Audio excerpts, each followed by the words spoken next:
Hey, so my name is Rufaro Chitiyo. I'm a associate professor in the School of Human Ecology at Tennessee Technological University. So I teach classes that most students struggle with, but they have to take in order for them to graduate.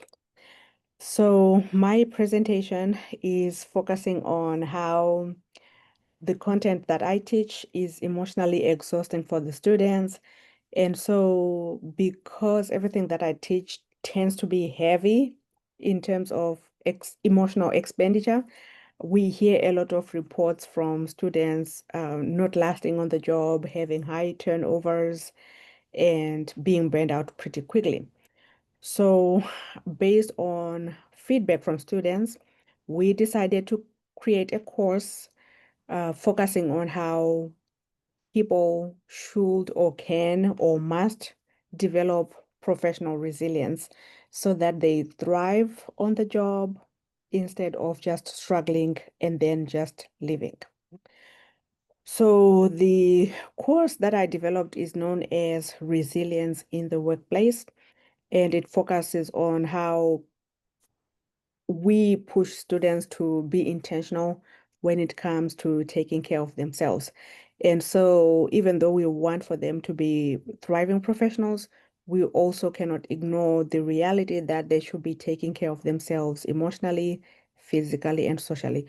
We also talk about spiritual self-care in that class, and we also address financial self-care, how everybody should be living within their means so that they don't end struggling because they are misusing their money or running out of money and things of that nature.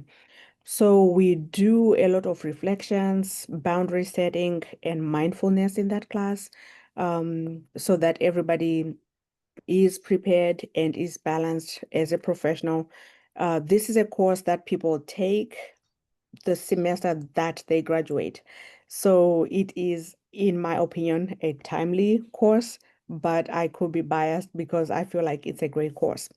So what I did was to look at the research in the United States between 2000 and 2022, looking at resilience building strategies for undergraduate students. And so what that meant was I was using Arcsy and O'Malley's scoping review framework. And so I limited the scope of my study to family science, which is the field that I teach in, counseling, which is a field that I graduated in, psychology, social work, and nursing. So the sad thing is that this course is specific to my students who are in family science, but I do feel that every student at this institution could benefit. Do I have the capacity to teach every student? No, I don't. So it's just wishful thinking in my mind.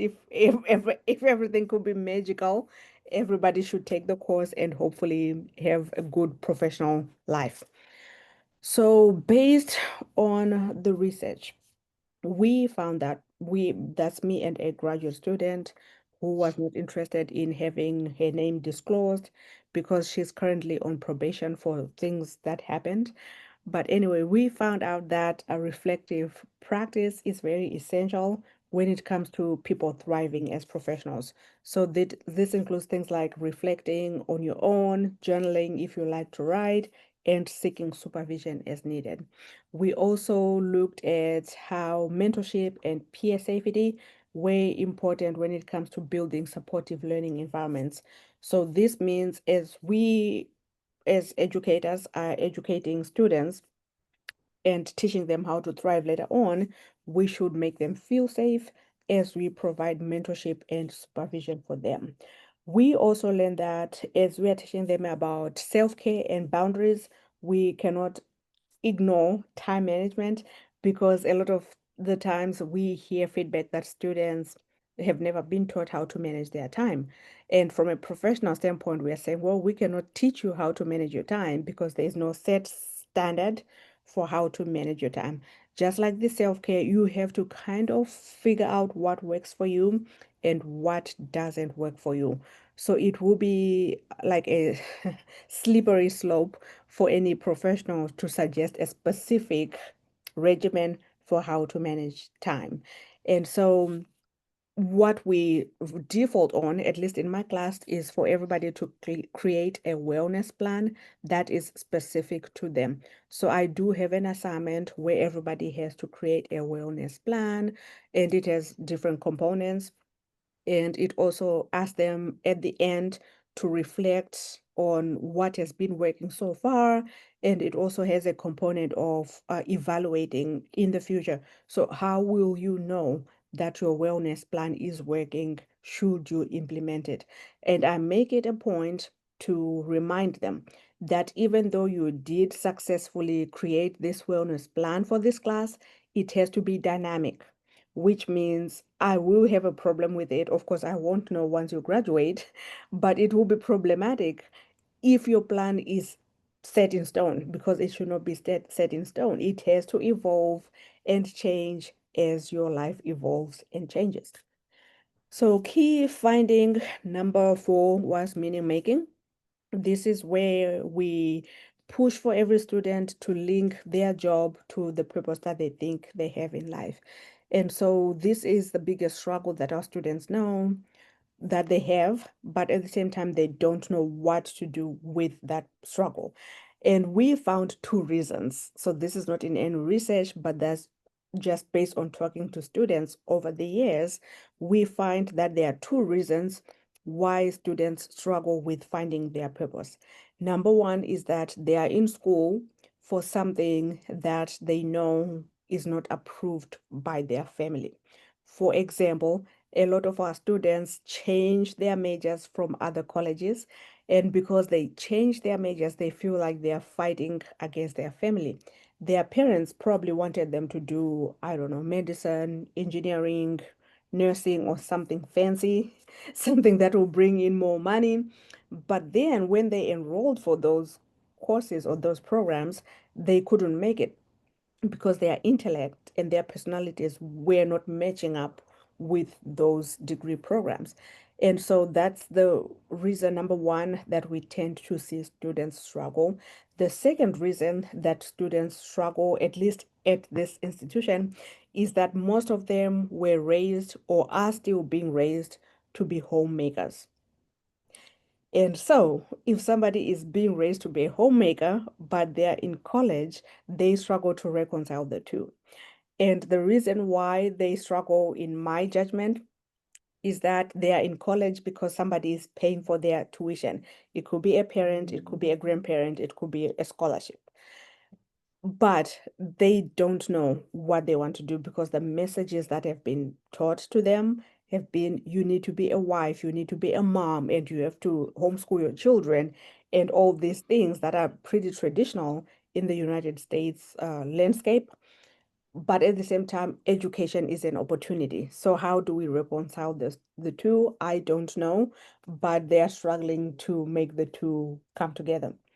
Then the last key strategy has been providing workshops for students and service learning for projects so that they can be out in the community with other people, with groups, with organizations, with churches, and hopefully give back in that sense.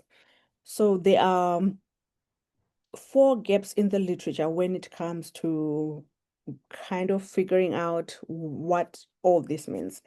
So number one is that research in family science is severely represented. And so in the future, I would like to see more family science professionals do research on this topic. We do have very few longitudinal studies, which means we don't have a record of following students over a long period of time when it comes to what's happening once they graduate.